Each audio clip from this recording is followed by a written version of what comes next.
5. Okay. Hello, hurrah! We again on our TED Talk class. It's about what is about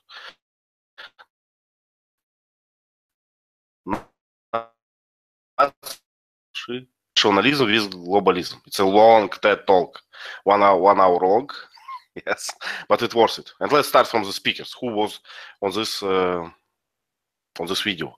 I know the first one. It's author of many books, historical books, about humankind, and he presented his new book during the talk.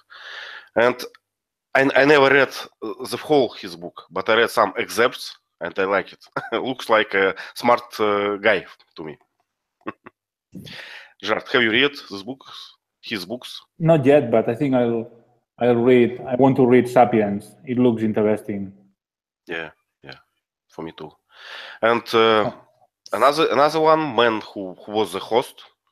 Who it was? Gerard, do you know? Chris Anderson. Chris Anderson is the host of many TED Talks. I think it's like the founder or something. Okay. So let's go directly to summary. If you can summarize the 1 hour long talk in few words. Vasant, can you? Okay, I took some notes, so I will try. This TED Talk is different from the others because this one is a TED Dialogue. It's called the TED Dialogue, and the host asked some questions, and the guest answered those questions. So basically, all of those throughout the video, the topic traveled through different genres, but at some point everything is connected, and it is about human life on the earth. So everything is connected, but still not connected. So every question is different. Sometimes the questioner asked human life on the earth, and the guest said we are more likely to be killed by ourselves. So not more than the accidents, more than any killings. So the technological development, he explained how the technological development affected our lifestyle. And way back in the history, the people used to live near the Yellow River, and they were all different tribals, and they fought with each other. And as that time goes by, they united and they started to build a country around the river. It's called China now. So just like that, right now we are living nearby the Cyber River. So he tried to compare the both eras, and later he said about the human needs, the lifestyle, how we lived 100 years ago, 1,000 years ago. Our basic needs was just food and clothes and a shelter. But now we have a lot more than that, like mobile phones, internet, like that. So he mentioned something like about the lifestyles, and at some point the questionnaire asked one question about what is human for on the earth, and he couldn't even answer for that question, because he said that there is no cosmic drama on the earth, that we have a role to play in it. So we are still searching for it, but we are struggling to reach that point, because we say that human is the most intelligent species on the earth, in the universe, but we are not more sentient. We are not more sentient than pigs or birds or any other animals. So we are at somewhere we are lagging something. I think we are probably we might forget. We might have forgotten. How do you say that? We forgot our real talent or real potential or something. We lost it somewhere. So this TED Talk goes like that. I see. I see. So the motto of TED Talks, of this TED Talk, it's all complicated. I would say, because any question you can start from definition. Jart, do you have your favorite line or part in this TED Talk? What is more interesting for you? What the point I found more interesting is what the speaker said about the future, about the jobs that they are bound to disappear, and the problem is that in the past that happened, but people could work in different jobs. You know, the low-class jobs. I think they call white-collar jobs. But now it looks like in the future there won't be those jobs because the machines will do that. So what will do all these people, unemployed people who cannot perform their job? Yeah, there was a fantastic example, right, about people in Bangladesh who make clothes now, and what they will do after, you know, Apple or Google will invent these robots. Yes, 3D printers. 3D printers, yes. For me, the most I took two. I like it the most two parts. First one is about jobs, right, and second one, I first time in my life started to think about this point of speaker. He said that sometimes one government of one country just can't solve the problem because the problem is global. So it's just impossible, and it's the reason why patriotism and why separate countries may extinct in near future, because we can face problems and we can solve only in global way. So it's what I like it the most. I never thought about this. Teacher Lee, any comments, favorite parts? You are muted, Teacher Lee. No, I agree with you. I thought he did have an interesting viewpoint that we've been successful up to this point because when our problems were inside of our countries, we could deal with them and maintain some level of success. But now we're facing problems that affect the entire world instead of just inside our little country borders. And we alone now cannot be successful in dealing with a global problem on a national level. So we need some kind of a global government or global body that has the authority to force all the countries in the world to deal with a global problem. And that I see as almost an impossibility at this point in our development. Right. It's hard to imagine, but probably we will see it soon. Okay, we have a lot of questions. Thanks all on our Padlets, and let's start from the first one. It's pretty long, so let's cut it to the parts. It's my question. Let's speak about definitions. So let's start from definitions in this talk. What we call identity. Can we describe ourselves in few words? Who we are? What is identity, and how we identify ourselves? It's interesting, I found. Are you talking as an individual or as a country? Yes, let's speak about individuals, I think, because we are humans. Yes. So I'm used to say, when people ask me, who are you? I'm used to say, I'm from Russia. Yes, I don't know why, but it's maybe you notice the too, that it's very common question. Where are you from? Because we think it's defined a lot, and I think it's part of collective identification, right? Identification. Yes. So I used to say, then I usually mention my profession, what I do for living. Yes. Then I usually mention my that I'm family. Yes, that I'm married. So yes, and 3 children. It's usually how I identify. It's my identification in few words, right? It's what I use to let people know who am I. Yes. And what you use? How old are you? Yes, but you know, I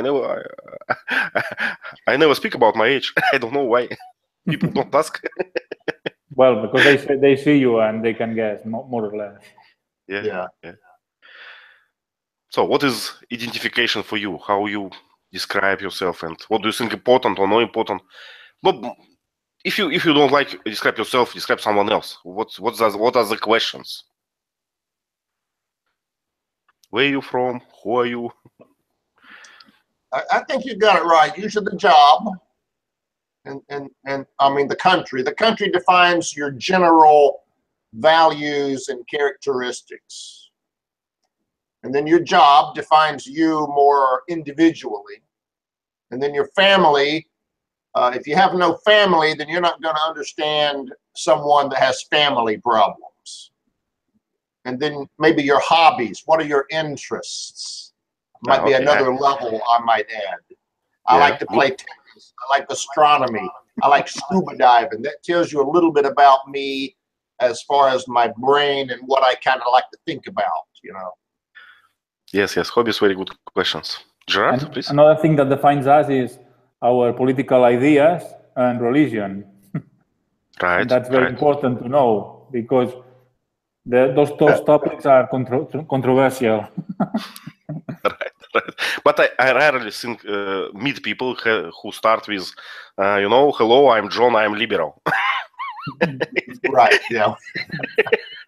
It's strange. It's strange. But to make it easy, you are rather Democrat or Republican. Yeah, that tells you a lot right there. Yeah. Okay. Vasant, what about you? What do you think? What are the questions? Can you add something to our list? I think when it comes to global, whatever you say is right. Yes, it fits perfectly. But the area, when the area shrinks, then how do you identify yourself to your neighborhood? Then your personal, your outlook matters first, and your name matters. And so when the name comes, then the language automatically comes in. So then after that, your culture, the way you behave, the way you communicate with the people, with the way you eat, the food habits you have. So everything matters. So identification has no boundaries, I think. So whatever you do in your life, that reflects in your personal identification. So yes, it has a lot of things. I think. I see. So even pets, teacherly. Yes. I'm John. I have 2 dogs.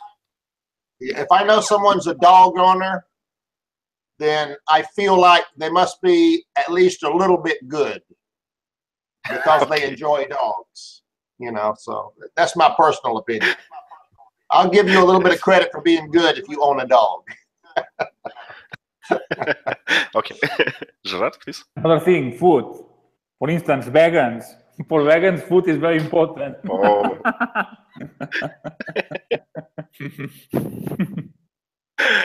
Yes, in the internet a lot of jokes about that, right? Hello, I'm well, I'm vegan. Now, your favorite, Ivan. Gender? Yeah, gender. Oh, I'm a forgot about that. transgender. What about you? Well, you know, it's Call me she. when you say it's my favorite, it's because I like to speak about this. But why I like to speak about that? I like to speak because I never see it in my life, in my circumstances. Never. So what you said is just impossible in my life. And yes, so I obviously see that I speaking to men or to women, and I don't care actually. But if you know, if people starting to get known with questions, you know, are you a feminist? Well, it's strange for me, but okay. Some topics probably should not be broached. Yeah. Yeah. And I shared this. Early on. Yes. And I shared this anecdote in our chat before on this week that in Spain people ask what you drink and what your hobbies and what is your favorite Saint Virgin. Yeah, that's strange. I don't know. Maybe it's a joke. I never heard about Saint Virgin, but it says people ask that in Sevilla. Probably a joke. Sure. What do you think? Maybe, but because in Sevilla it's very popular. They are devout of different virgins, but not in the north of Spain or most of the Spain. That's not that important. Okay. In Ireland, I could see asking, "What's your favorite drink?" Because Irish like to drink, Here also. Yeah. So it's a questions, like it's a parts of our identification, how we identify yourself. But what is the formal definition of identity? Can we invent some? How we describe this?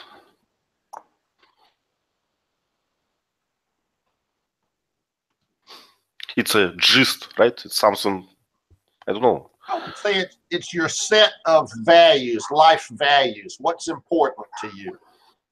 Mm-hmm. That's kind of what I would say. Yes, and because we don't have this, how to say, we don't have words for every set, right? We don't. We cannot say that I am liberal, for instance, and it explain all my sets. Right? I can be liberal, but I like dogs or I like cats, so we don't have so much words. That's why we need. That's why we need a lot of questions, right? Not only one. Right. We need to. It's like a eggshell. You have to peel it layer by layer, like an onion. Right. Okay. Let's speak about terms nationalism and globalism.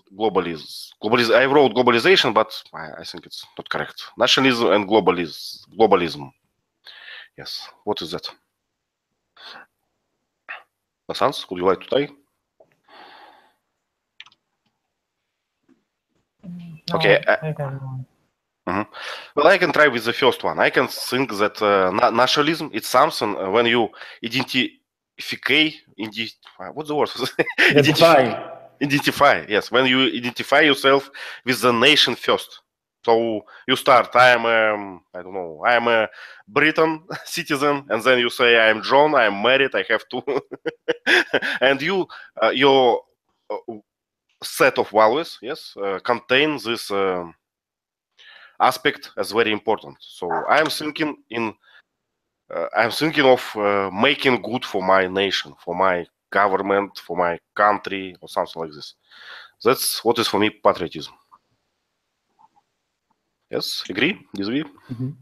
Your country first. Okay. And what is and what is globalism? Probably it's the opposite, right? When I think that we should not care about different countries, we shouldn't care about one particular country, we should think about humankind in general and common good, maybe like that.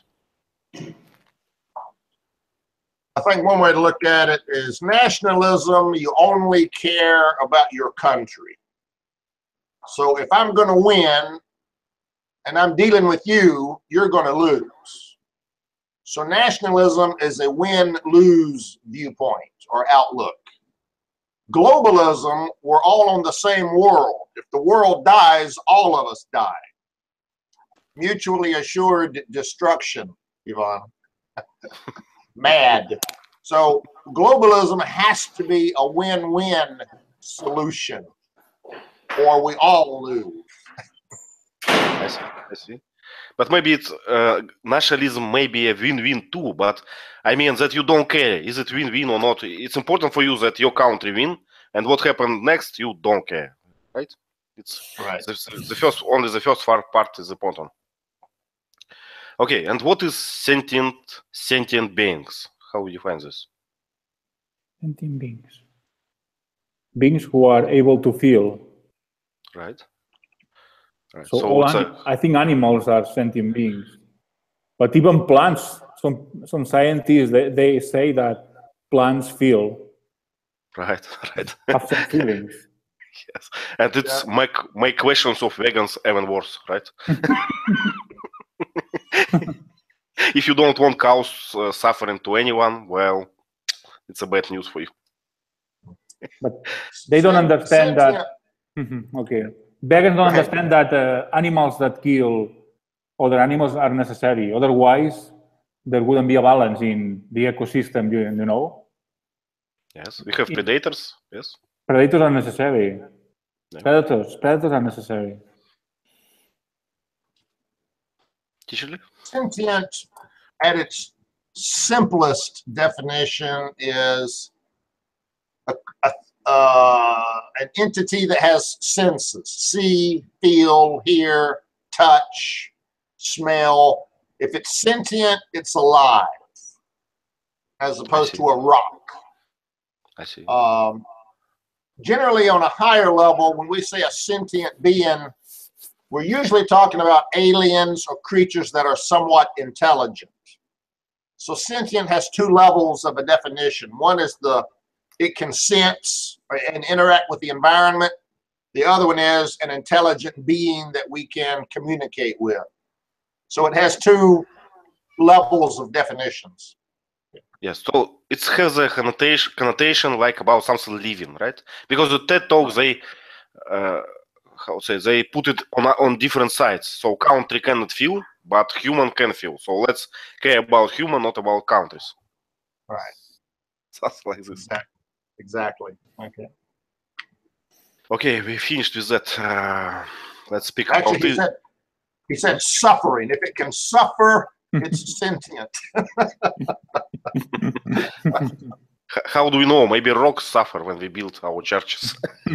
Maybe, yeah, we don't know. Yes.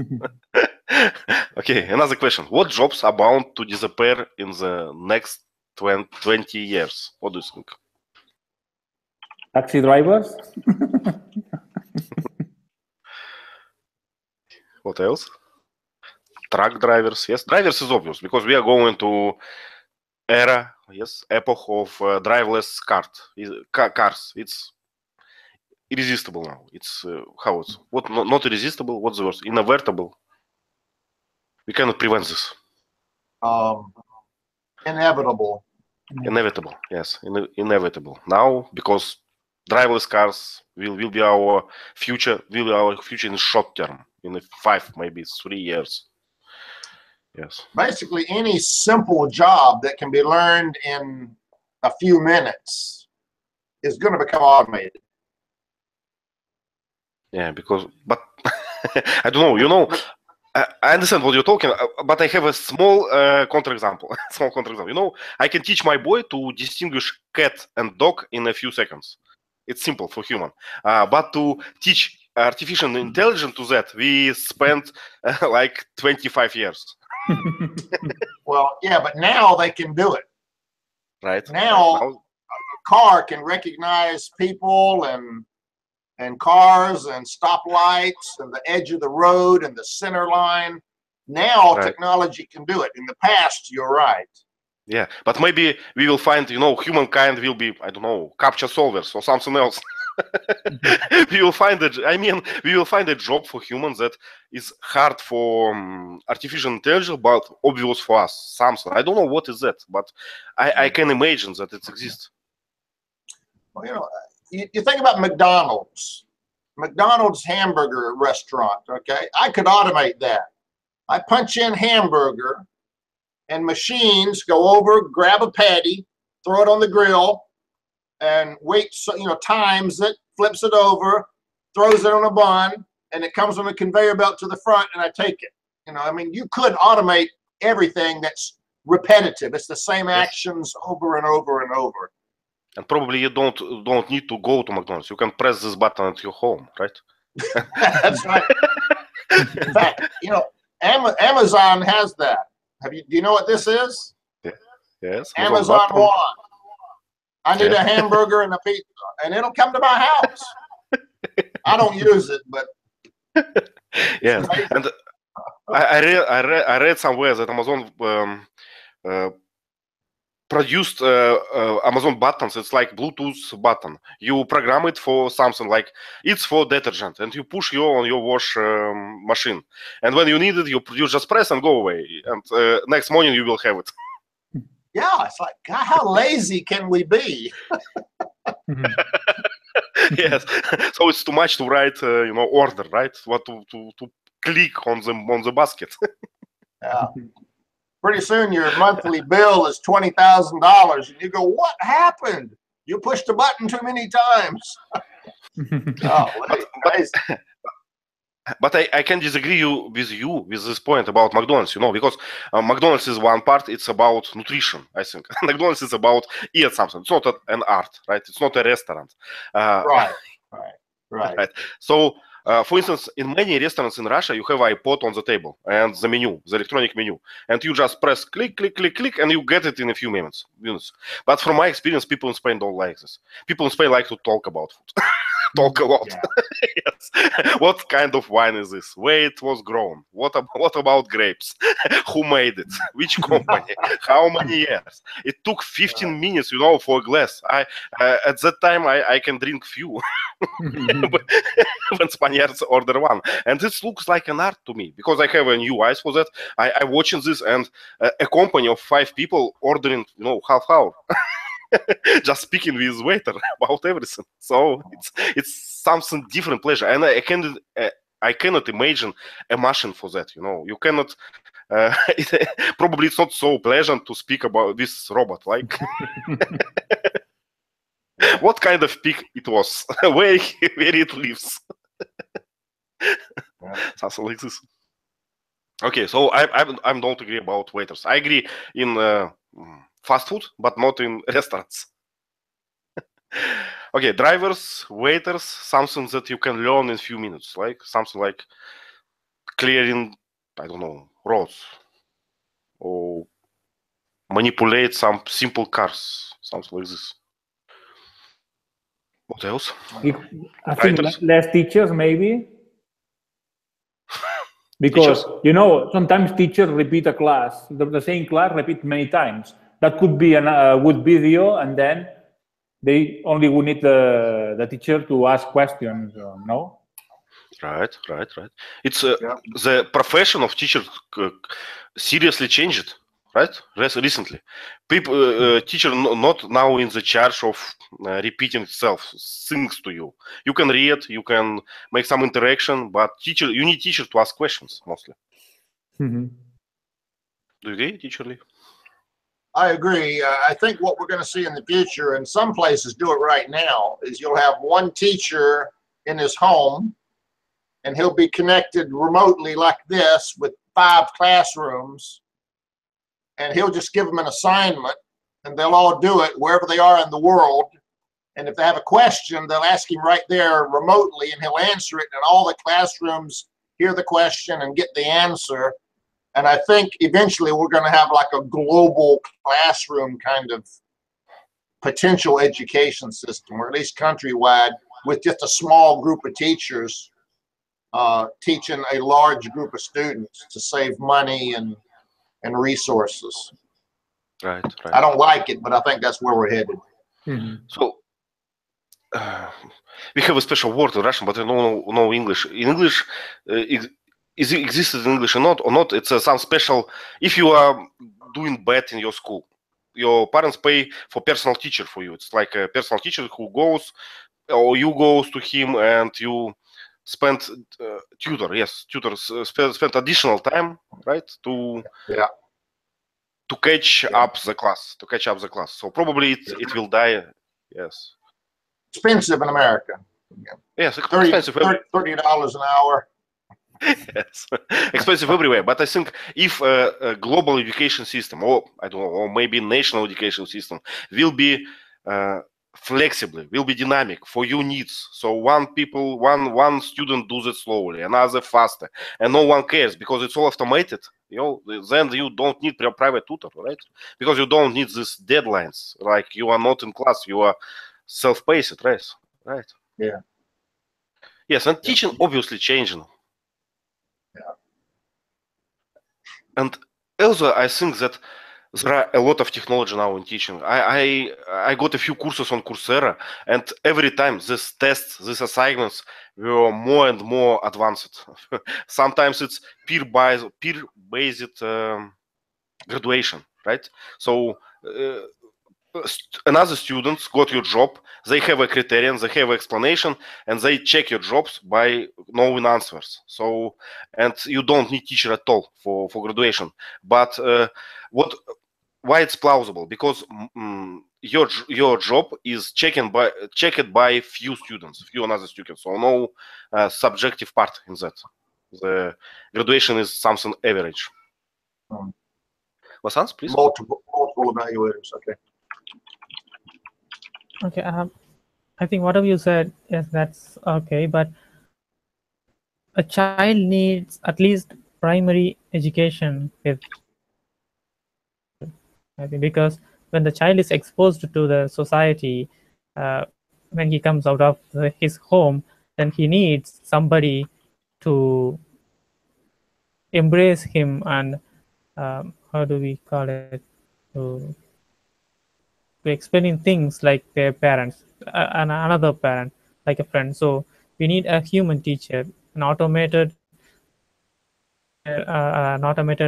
robot cannot do that, I think. So at least a primary level education has to be given by a human, in my opinion. I see your point, but I think we already have some primary teacher. You know, it's our parents. They teach us language. They will teach us to use this global education system, or I don't know, smart education system. Gerard, please. I can't imagine young children or even teenagers are studying from their home, you know, because you know they are not. They distract themselves easily. Discipline, the lack of discipline. Yeah, I understand. But we already have solution for that. You know, it's not problem only of children; it's problem of freelancers too. When you have to work from home all the time and you don't have circumstances, people find the way to solve this. Humanity finds a way. It's named co-working. So you go to some class, you don't relate to other people in this class, but you all sit together. You know, it's inside. It's like library. You go into library, you provide a table, and you can work from there. It's a special place. So maybe people who sit there not from your class, you don't know who are they, but you are in special place, and it's discipline you. Something like this. But I use it many times. I use when I cannot work from my home because of, I don't know, because of noise, because of lack of discipline or something. I take my notebook and go to co-working, and everyone works here, and it's make my mind to think this way. Huh. So I think it's yes, but I found that co-working in Spain is pretty new topic. Yes, they have a lack of them. It's new to me. I've never heard of that. So. Okay. So, but it's very popular now in my place. I know, in Russia. So you provided internet, you provided table, you have some kitchen, some simple one, and you pay some small money to get in, and you have like office for a day. It's good. Yeah. You have some rooms to meet your clients. You have some meeting rooms, special quiet room to make a call with Skype or something like this. No, not in the library, but in special place, not to distract others. So it's very common and it's like your office, but for one day. Right. I've heard of that. We have a couple of businesses that do it, but you got to pay for that service.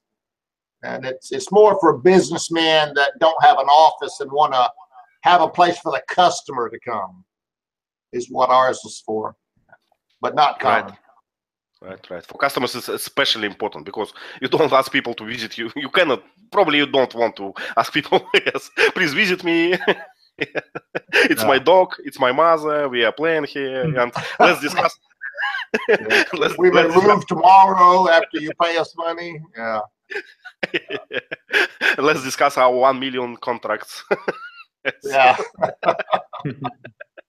Yeah. So if you have a fake office, you can say, come to my office. Here's our meeting room. Here's our printer. You look more professional. Yeah. Right. All right. Yeah. Okay. So teachers and education in general, we see it's on the how we call it, rocket science, right? The rocket science of technology teaching. I always see that it's changing faster than other industry. For instance, metallurgy or something is still in 19th century, but teaching is always tutoring, teaching, education is always on the first line. But why trucks? So drivers, teaching, waiters. I think the driverless cars probably ultimately is for safety. Most car accidents are caused by humans. So if you take away humans, driverless cars will be safer in the long run. So I think maybe we're looking at that as a national safety project or implementation, but I may be wrong. It may be just to keep from having to pay truck drivers money. Probably it's all together. It's and safety and economy and everything. And probably it's more convenient because I don't know how things in other places, but for instance, in Russia, you cannot drive too much. You have special device in your truck that measure how much you drive, and you have to stop for sleeping, for rest, and for so on. Or you have to have another driver, and it's all makes things more expensive. But driverless car, it can move for eternal, right? Without any stops. Vasans, comment? Yes, if they want to move to the automated cars, then how do you say that? They have to change everything into automation, because if we only choose the cars, then what if a cyclist come across in front of the car, then the accident will happen even the car was driven by an automated. I understand what you're talking. I understand that the task of having automated and human managed resources in the same time, it's more challenging, right? If you switch all the roads in one moment, click, from this moment only automated cars is allowed. It's simple because everything is predictable, right? Everything is ruled by algorithm. But if you have it at the same time, wow, it's another task. But looks like modern engineer already solved that. So we have Google Taxi, we have Yandex Taxi. It's a company in Russia that driverless, and they have some accidents, but very rare, very rare, much rarer than humans usually. So not looks like not a big problem. Okay, that's all about jobs, right? I think some IT programmers lost their jobs too. Why? Yeah. Because programming in general has now a revolution. So we going from one type of algorithms to another type, to AI-based algorithms, network solution, neural networks, and so on. So we can predict just now, but it seems so that all future programmers will be from program in different way, and it means that all your experience in 1 second became the same that from drive truck driver, yes, and you have to compete, yes, with with homeless person, for instance. But it's not the same. You have some knowledge about the computing, so it wouldn't be that difficult for you. Probably. I hope so. Vasans? A bunch of students and a professor tried to develop a software that if you write a poem or a poet, then the software will compose the music for that poem. So it was an interesting project. So anything is possible in the technological world. Right. And it's nice point. It's a creative job, right? To write what is the name for it? Orchestration, maybe. I don't know. For instance, my mother has a musical background. He writes when someone write a melody. Her job is write a notice. It's a notice or not? Some instructions for everyone in orchestra how to play this melody. So she gives one melody and put it in sheets for every musician. But if the machine if the machine can do that automatically, right, you lose your job. You just say, I wrote a poem and it must be ba ba ba ba ba ba ba, and you have a shit for every. But I don't know if it's possible. Ivan, can you imagine if an AI can write its own programs? Yes, yes. What would happen? What would happen? Okay. Just now we have a lot of successful AI in music. For instance, on the last summer there was an experiment. There was a very popular rock group in Russia, very popular, but in past someone died, group was crushed, something else. So they sold their rights for all the composition. Yandex, it's a big IT corporation in Russia, bought all the rights, put in AI, and AI wrote the next album for this, this gang. And after, yes, and they start to sell that and ask people, do you like it or not? And most of the people say that, yes, it's the same style and it's better than was before. Ouch. So it's a reality. God. It's a reality just now. Yeah, we will become obsolete soon. Yes, yes. But now it doesn't work well for words, for poems, but for music it already works. And another example, just to scare you, you know. We have a long way, 20 years of writing programs that play chess. And there are a lot of bright minds that try to do that. And Google, on the last week, presented artificial network. And they presented it this way. They put a fresh, new artificial network and load into it just rules of chess. So no knowledge, no debuts, no nothing, no tactics, just rules.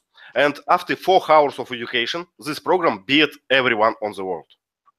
So it's called AlphaGo. AlphaGo is presented now on this week, and it's beat the most powerful program, which calls, I forgot exactly, Fishnet or something, and it's beat it easily. And but you know, it was a big cluster, of course, big Google cluster of computers. But the fact that it's possible, it's very scary.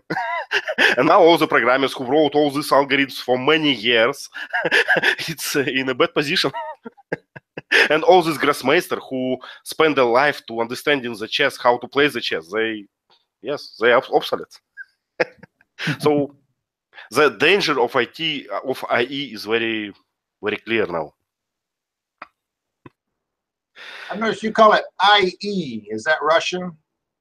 Probably. We call it AI. Okay, sorry. AI. Sorry. AI, artificial intelligence. Artificial intelligence. Okay, sorry. When you say IE, I'm thinking Internet Explorer. Ivan doesn't use that. Yes, my fault. We know what you mean. Okay. Yeah. My fault. Okay. So we read your books, you know, in your letters in natural way. Okay. Okay. Yeah, we just use AI. AI. Nice. AI. Okay. Good to know. Maybe it will be good for my new resume. For my there's a lot of movies about AI. You know, you've seen all these, I'm sure. Scary. Some of them are scary. Yeah. Okay, so AI taking our jobs, obviously. Another question: can you imagine yourself of your society being ruled by global government? So we discussed it before that we need something global, some structure that can solve global question. My understanding is the European Union has basically a group that tells Europe what to do. Right. And I don't think the European countries like that, especially like immigration. You will take 1 million immigrants, whether you like it or not. You know, that scares me. Yes, and we take your money and put it in other place because we need them there, right? So yes, and we know this Brexit, this Scotland independence, this Catalonia independence is kind of signs for us that not everything is pleasant. Yeah. So a world government, to me, it's like the United Nations.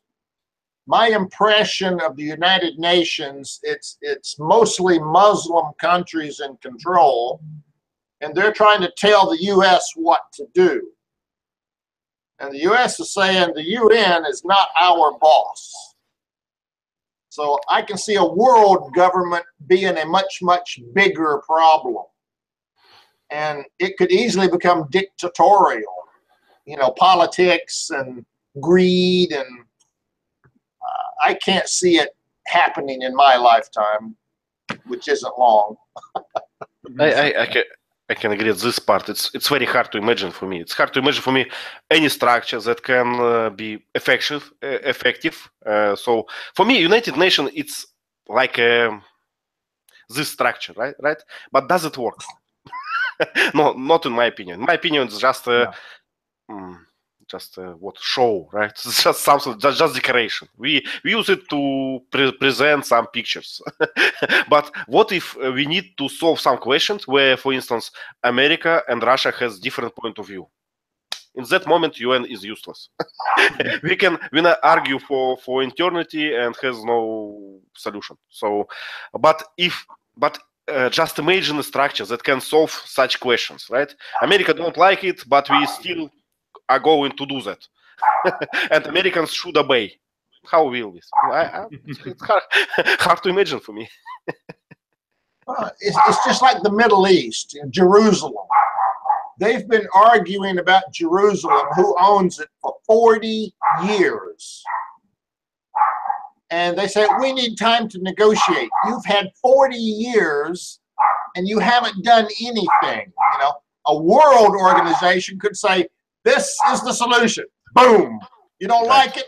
Leave, you know. So, leave to the Mars. Nowhere to live, right? Yeah, really. Yes, it's a problem. Go to Mars. And I understand the problem and the global problems and why it maybe be good to have a global government. But for my opinion, it's good that we have different countries, because I'm, as an individual, I can choose. If I don't like my current country, I just go away. I can migrate. At least I have chance to change my way of life, to change my circumstances. But everything is global. If everything is global, if everything is united, I don't know. It's scary for me. You're born here and you have to obey all these rules and orders, and I can't imagine this.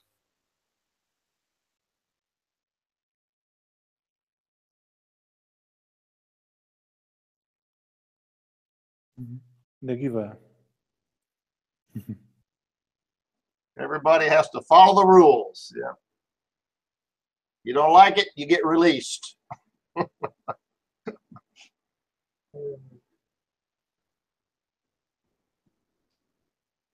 I think it's possible to reconcile nationalism and globalism in the same way. We are a member of a country. For instance, you are a Russian, but your individuality is also important for you. So you know what I mean? The same way would happen with we have a partially, it would be global. All the humans are together and we have many common things in common, and we fight to solve the problems we have in common. At the same time, we can give our part of nationalism, our language, our personal language, and having, for instance, another language, common language, no, like could be, for instance, English. What do you think? I can't hear you. You're muted, sorry. I think. Yes, sorry. I mean, I think we already have something like that. You know, in Russia we have some districts. So Russia is a big government, but here we have some districts, and some people say, I am from Moscow, I am from Ural, I am from these things, from this region. So we identify ourselves not like Russian, like I don't know, like Catalonian, right? And for instance, yes, and regions, yeah. regions, yes, and in the same time we have some kind of global government. So, but extrapolate this to the whole planet. It's something scary for me because because in this case I don't have chance to quit the system. Well, you know, in your case, your different regions still have some commonality. You share the same language or the same culture, maybe the same religion. But when you take that to a world scope, there's a lot of differences between people's understandings and values, and it's not so easy to merge those together. Yeah, especially with politics and religion. Right. Yeah. Right. But just think about food. You know, food question can be dangerous. Some rules, yes, some habits, and so on. Yes. Kosher food or something else, it can be a problem. So, for instance, if global governments say, from this moment, we cannot fish anymore because, I don't know, fish is going to extinct. Yes, it will be a problem, right? Or we cannot, or from this moment, we are starting to be vegans, you know, because animals suffer. No, please, no, don't do this. I want to immigrate to somewhere, but I don't have a place. Yeah. It's just like outer space. You know, outer space, if we go to Mars or the moon, who owns it? Who owns the land? We need a global ownership of other planets to some degree, or we're going to have wars. Right, exactly. If let's imagine for a second that we got the technology that we can reach Mars immediately. No, not immediately, but it's possible, right? For Russians, for Americans, for everyone. So it will be like an era of colonization again. We will have a colony, we will have wars for sure. I am pretty sure in that. And one area is going to have a lot of diamonds or gold. People are going to fight over who owns that area. And it's going to be nasty, yeah. But in case of Mars, it can be water rather than diamonds. That's true. Yeah. So, Vasans, what do you think about global government? What do you think? Is it scary or plausible or something else? I don't think it's an easy thing to manage the entire world with a single government because personally I experience even India cannot do that. Govern the multiple culture, multiple language people. So it is really a tough job, and they will need a huge, a long-term plan or a huge network. Yeah. But it's still hard, in my opinion. Right. But in the same time, we face problem like global warming, for instance, global climate change that can be solved by in local place. So I don't know. And I like this point of speakers. He said that our brain was created in different circumstances, like in Africa, 1,000 years ago, when the goal of humanity was find food for today and rest for a night. It's what our mind more or less can do. But now we face different problems. Why we have problem with obesity? Right? It's obesity or another. I mean, overweight. Obesity. Yeah. Obesity. Why we have this problem? Because our brain cannot think that we have too much food. Yes. If you had food, eat it. Eat that. Who knows what will be tomorrow? So our brain is obsolete for current tasks, for current problems. Gerard, please. Like the point of the speaker about, you said you are most likely to be killed by yourself rather than any other human or accident. Right. So nowadays, depression. People are depressed because they have too much spare time, free time. They don't know what to do with their time, and they think, and they get mad.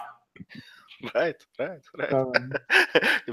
Instead of running for elephant, You're getting this and that, and new iPhone, a new notebook, and your TV set, and you are depressed. I have nothing.